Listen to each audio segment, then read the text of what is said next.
Hey guys, Alex here from This Cob House, and in this video I'm going to show you how I replicate my custom carved brickwork. So over the past year I've been carving custom bricks for architectural pieces, and so in this video I'm going to show you how you take a brick, specifically a custom size brick, and turn it into a mold so that you can replicate that custom carving. So here in this video we've got a regular standard size masonry brick, and I've made a replica mold for it, and then I've got a custom piece that I made. This is actually the last piece in a set that I've created, and so we also make a custom silicone mold for this particular brick. So yeah, I've been making these custom bricks over the past year, and I've been using a silicone mold, which is like this. These are really tough and durable, long-lasting, quite easy to make actually, as you'll see.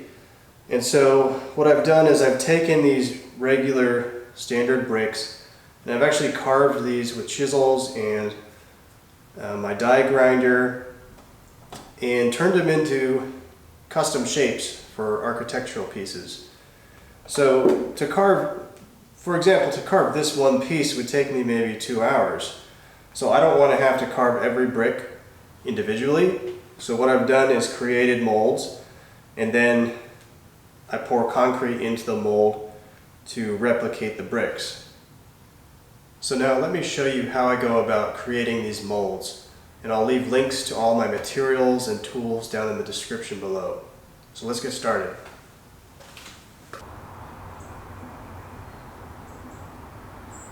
The first thing you'll want to do is to build a container. This container is what you'll place your item into and then pour the silicone over. So you can create this out of plywood or melamine board. So just a quick note here about making your molds. The form you can make out of plywood, but I recommend using this white coated melamine. You're going to have a lot easier time because the silicone solution is not going to stick to this material. So if you use plywood, what you're going to have to do, you can see it's kind of green in there. You're going to have to coat the inside of your mold form with this poly PVA solution. And you're going to have to put probably 2 or 3 coats of this in order for the silicone to not stick to the plywood. Once you've created your form, you want to make sure that you fill in all the cracks and gaps with some type of material like a clay or a putty. So go around every surface of your form looking for the gaps and just make sure you fill those in, because once you pour your silicone, it's going to try and find all those little cracks and crevices and leak out from every point that it can. Now that your form is made, you want to start applying the release agent to the inside of the form. This is going to help ensure that your silicone, once it's dry, does not stick to the form, especially for materials like plywood, which I'm using here in this video. It's a very porous material, and so it will really get grabbed onto by that silicone. So you want to make sure you apply at least 2 or 3 thorough coats. Next, you want to place your object into the form. Place it where you want into the form. Make sure you have enough room on the sides so that your form is not too thin anywhere. Get them aligned as you'd like. And then again, we want to start to apply the release agent onto our actual item. So again, these bricks are very porous, and so the silicone will really stick into it. So I apply several good coats of the coating on here. Now, as you can see, it's actually a little bit hard to apply once it's inside the form. In this case, I did take them back out again, which I usually do, and apply outside of the form and then put back into the form box.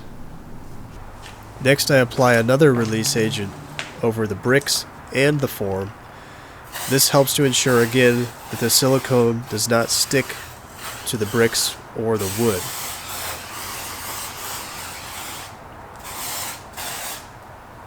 So then from there we start to mix our actual silicone. So it's a 2-part mix, the one I'm using, and it's a 1-to-1 ratio. So I'm actually putting in half of each of these 2 buckets, which is exactly enough to make 2 of my brick molds. So I'm just doing 4 pounds from the blue bucket and 4 pounds from the orange bucket. And as you can see, I've got a little scale, and I just pour it into the bucket. Once I get up to 8 pounds total, then I know I've got all my material.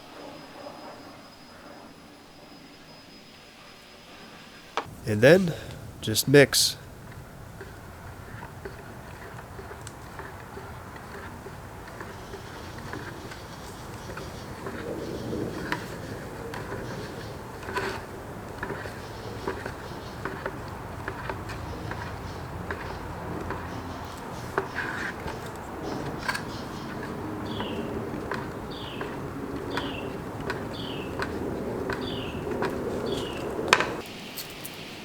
Now to pour, pick one point inside your form and continue to pour into that one point and let it fill up. Make sure you cover the surface enough so that the bottom of your mold is going to be thick enough and strong enough.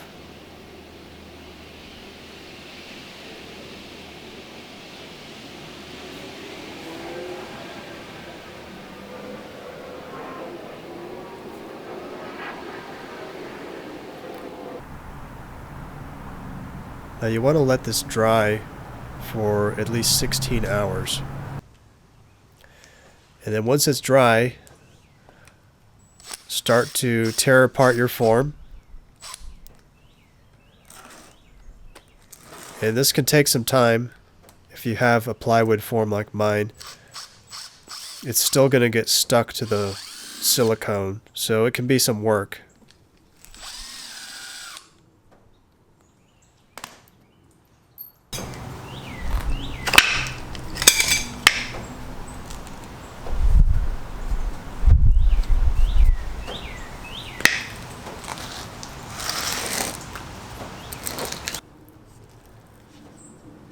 So just work on taking your form apart piece by piece.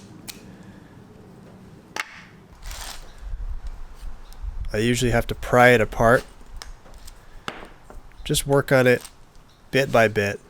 Sometimes it can be tough, sometimes it's not so tough. Just depends on the form material you use, how much release agent you use, things like that.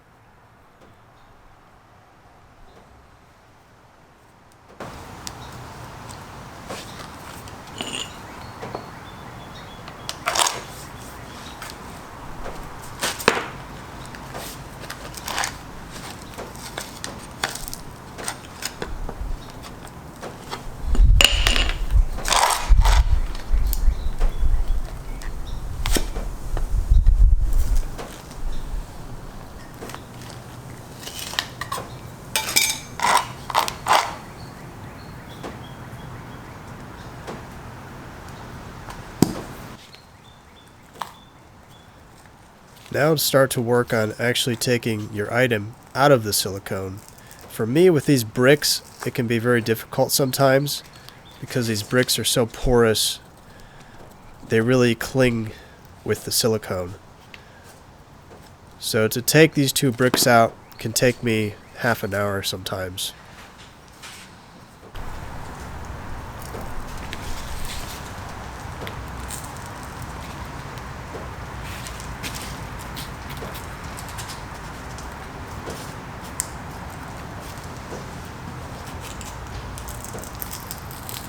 Now this silicone is actually very strong, and you don't have to worry so much about breaking your form.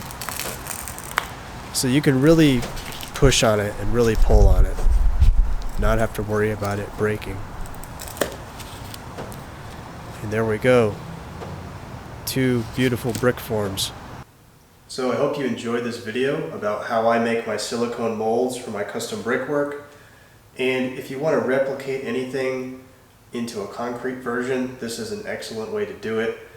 I have ideas to carve large pieces out of stone and then make larger molds of them, and then replicate those pieces for large architectural pieces like lintels and window sills, decorative pieces like that.